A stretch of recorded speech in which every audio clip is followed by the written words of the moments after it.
सभी दर्शकों को सादर प्रणाम। जय श्री कृष्ण। गुरु अतिचारी 2025 और मिथुन राशि शादी रिश्ता पक्का होने का योग, इस विषय पर आज चर्चा करेंगे कि क्या शादी का रिश्ता पक्का हो सकता है। गुरु अतिचारी रहेगा।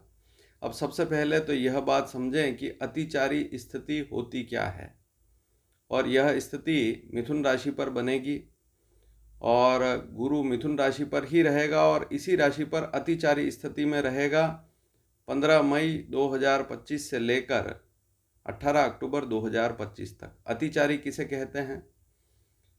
ऐसी स्थिति जहां पर ग्रह की गति बढ़ जाती है, जो एक औसत या सामान्य गति होती है वह बढ़ जाती है, तो उसे अतिचारी स्थिति कहते हैं।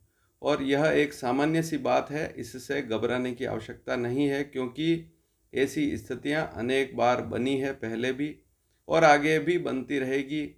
और अभी तो मैं आपको बता दूं कि 2025 से लेकर 2033 तक गुरु की अनेक स्थितियां बदलने वाली है। आगे इस विषय पर भी चर्चा करेंगे। देखिए, गुरु जो कि 12 राशियों पर भ्रमण करने में लगभग 12 वर्ष लगाता है, लेकिन अगर एग्जैक्ट देखें तो 4332.589 दिन लगते हैं सभी 12 राशियों पर भ्रमण करने में। जैसे मेष राशि से शुरुआत हुई और वापस मेष राशि पर आया, तो इसमें उसको 4332.589 दिन लगते हैं। अब इसको बारीकी से समझें तो 11 वर्ष 10 महीने 10 दिन 5 घंटे 44 मिनट और 25 सेकंड एग्जैक्ट स्थिति यह होती है गुरु की। और पॉइंट में अगर समझें तो 11.861776 वर्ष। अब आप कहेंगे कि इससे हमको क्या? देखिए, यह समझने की बात है, जो ज्योतिष सीखना चाहते हैं उनके लिए भी बड़ी महत्वपूर्ण बात है कि गुरु जो है वह जब भी सूर्य के नज़दीक आता है उसकी गति जो है बढ़ जाती है। और यह नियम केवल गुरु पर ही लागू नहीं होता है, सभी पर लागू होता है। देखिए, चंद्रमा भी हर महीने अतिचारी होता है। आपने अक्सर सुना होगा, आज तिथि टूट गई, तिथि क्षय हो गई। क्षय होने का कारण क्या है?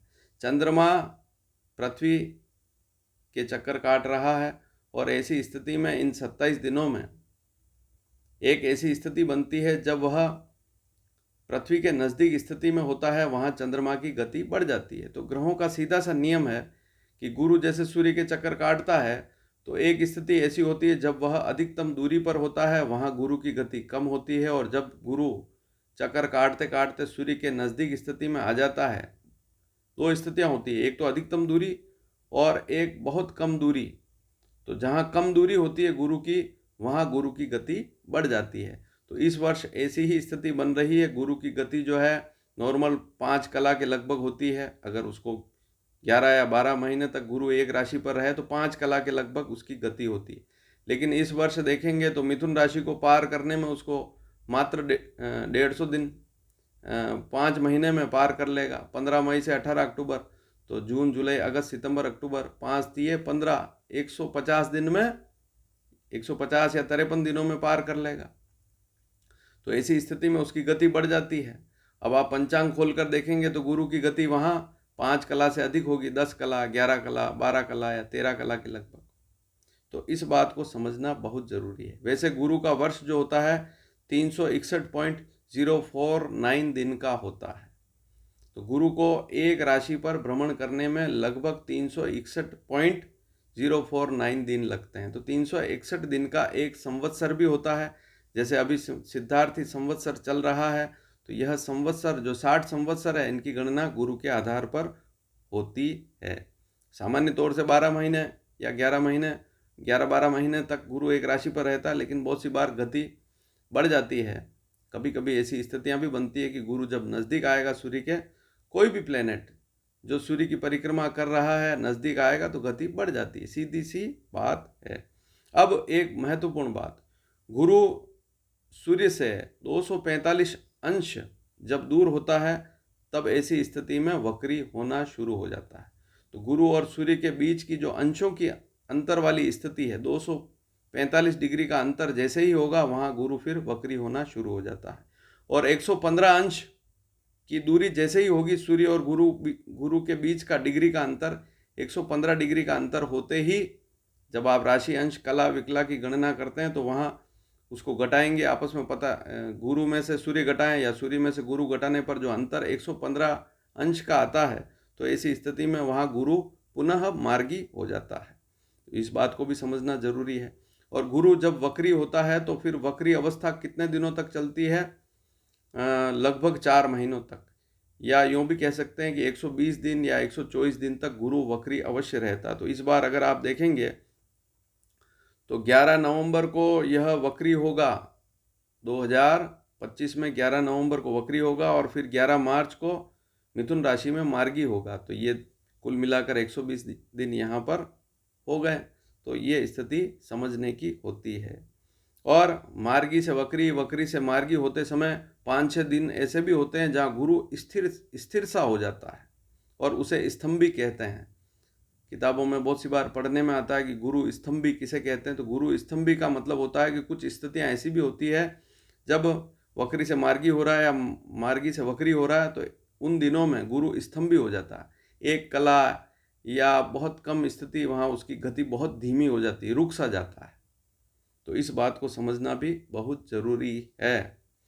अब कुंडली में अगर आप देखेंगे तो सूर्य कुंडली में जिस भाव में बैठा हुआ है वहाँ से गणना करेंगे और 5वें, 6ठे, 7वें, 8वें भाव में सूर्य कुंडली बनाए या सूर्य से गिने 5वें, 6ठे, 7वें, 8वें भाव में गुरु हो तो ऐसी स्थिति में वह वक्री होता है। और चौथे और 9वें भाव में अंश अनुसार वक्री होता है। तो ये बात भी समझने की है। अब 15 मई से लेकर 18 अक्टूबर 2025 तक यह मिथुन राशि पर चलेगा। गति 10 कला से भी अधिक होने के कारण जो है गुरु जो है अतिचारी हो जाएगा, स्पीड बढ़ जाएगी, तो वो मिथुन राशि को कम समय में ही पार कर लेगा।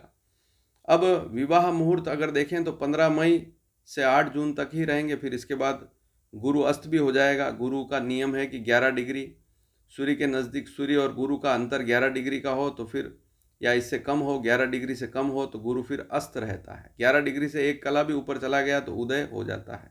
तो 9 जून से लेकर 10 जुलाई तक गुरु अस्त भी रहेगा। तो कुल मिलाकर केवल गुरु नहीं, चंद्रमा तो हर महीने अतिचारी होता है। जब तिथि टूटती है इसका मतलब सीधा सा यही है कि चंद्रमा वहाँ पर स्पीड तेज है चंद्रमा की, तो तिथि टूट जाती। तो हर महीने चंद्रमा भी अतिचारी होता है, कौन सी बड़ी बात है। अब विषय पर चलते हैं कि मिथुन राशि पर गुरु रहेगा, अतिचारी स्थिति में बहुत तेज स्पीड में रहेगा, फिर भी लाभ तो देगा। सबसे पहली स्थिति तो यह आपकी शिक्षा को देखेगा, आपकी राशि पर ही रहेगा, पंचम भाव को देखेगा, शिक्षा, बुद्धि और पेट उसको देखेगा, विवाह भाव को देखेगा और भाग्य भाव को देखेगा। तो पंचम, सप्तम और नवम भाव को गुरु देखेगा। तो शिक्षा में लाभ के अवसर बनेंगे जो स्टूडेंट हैं, और जिनको संतान नहीं हो रही है तो संतान का योग भी इसमें बनेगा।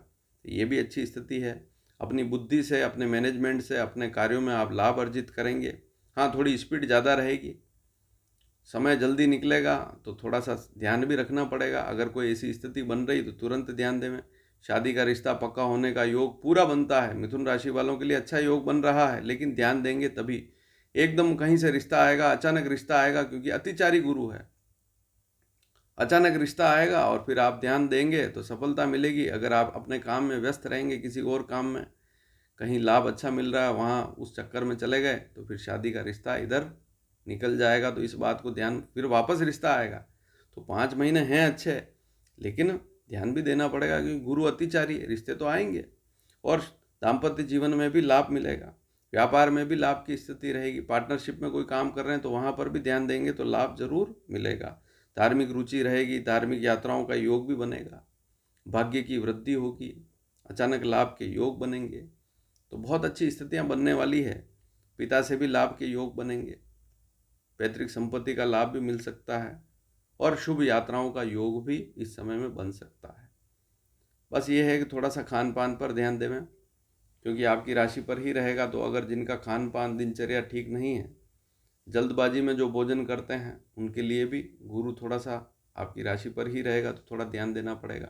तो गुरु अतिचारी हो गया, ये बात सुनने में तो आ रही है, लेकिन गुरु अतिचारी कई बार पहले भी हुआ है और आने वाले समय में कई बार होगा अतिचारी, क्योंकि सीधी सी बात है, केपलर का नियम है। अगर आपने सामान्य अगर तरीके से देखें तो अभी जो केपलर का नियम पढ़ते हैं हम पुस्तकों में, उसमें साफ बात लिखी हुई है कि प्लेनेट की जो कक्षा है घूमने की, वह अंडाकार कक्षा होती है और सूर्य जो है मध्य बिंदु सेंटर में नहीं होता, एक कॉर्नर पर होता है। और जब कोई प्लेनेट चक्कर काटता है तो एक बार वह सूर्य के नज़दीक आता है और एक बार ऐसी स्थिति बनती है जब वह अधिकतम दूरी पर होता है। जैसे पृथ्वी सूर्य के चक्कर काट रही है तो 4 जनवरी के दिन पृथ्वी नज़दीक स्थिति में होती है सूर्य के, और 4 जुलाई के दिन ठीक 6 महीने बाद वह अधिकतम दूरी पर होती है। तो पृथ्वी जब अधिकतम दूरी पर होगी, जब पृथ्वी की गति कम होगी, और जब पृथ्वी नज़दीक स्थिति में होती है तो फिर पृथ्वी की गति बढ़ जाती है, सीधी सी बात है। तो वहाँ हम सूर्य को देखते हैं। अब आप 4 जनवरी के आसपास देखोगे तो सूर्य की गति तेज होती है वहाँ पर, क्योंकि वहाँ हम सूर्य को चलता हुआ देखते हैं, पृथ्वी को स्थिर मानते हैं ज्योतिष के नियम से। हालांकि अगर नियम से देखें तो पृथ्वी चक्कर काट रही है, हालांकि सूर्य भी चलायमान है, लेकिन उसकी गति को यहाँ नहीं लिया गया है। तो ये सारी स्थितियाँ समझने की होती है। और अगर पुराने ग्रंथों को पढ़ेंगे तो जो नज़दीक वाली स्थिति है उसको उच्च की स्थिति कहते हैं, और जो दूर वाली स्थिति है उसको नीच की स्थिति कहते हैं। तो ये आप सूर्य सिद्धांत पढ़ेंगे तो वहाँ मंदोच्च, शीघ्रोच्च ऐसे शब्द आपको वहाँ पर मिलेंगे। तो वीडियो पसंद आए तो शेयर जरूर कीजिएगा। मिथुन राशि की जानकारी आज मैंने दी है, अधिक से अधिक शेयर करें। धन्यवाद। जय श्री कृष्ण।